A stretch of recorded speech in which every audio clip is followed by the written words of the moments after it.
My name is Amy Salman. I'm in Bio 201 in Dr. Wireman's class, and I will be doing action potential. Action potentials are the fundamental means of communication in the nervous system.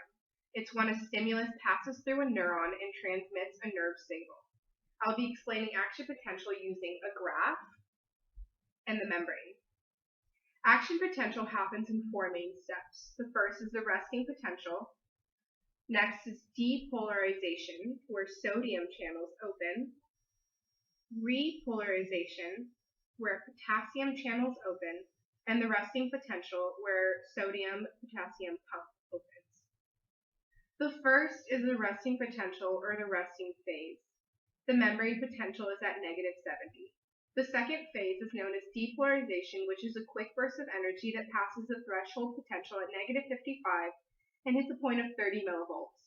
During this phase, sodium ion channels open and sodium rushes in. Sodium ion channels then close, and potassium channels open in a third phase known as repolarization.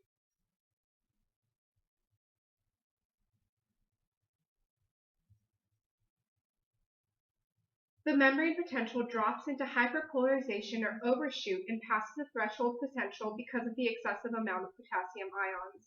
At this point, the membrane reaches -90 millivolts and then works quickly to return back to its resting potential, and action potential is done all over again. Next is the membrane. Inside the cell is full of negative and potassium ions. Outside is positive and full of sodium ions. Once the cell is in a resting potential, the membrane is at -70 and potential voltage gates are closed. This phase also means that the cell is capable of having a higher membrane potential, which makes it an excitable membrane.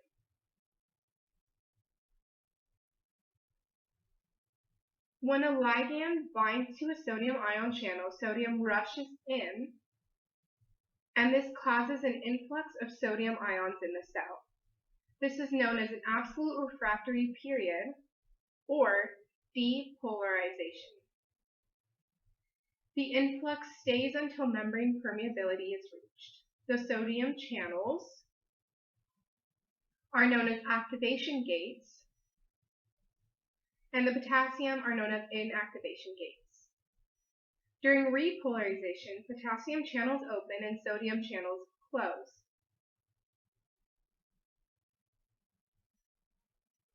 Potassium rushes in, and an efflux of potassium ions is caused, and cells become hyperpolarized.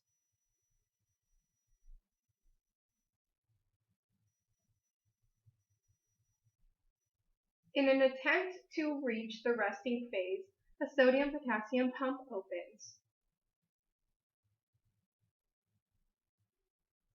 3 sodium ions exit, and 2 potassium ions enter the cell until the polarized state is reached.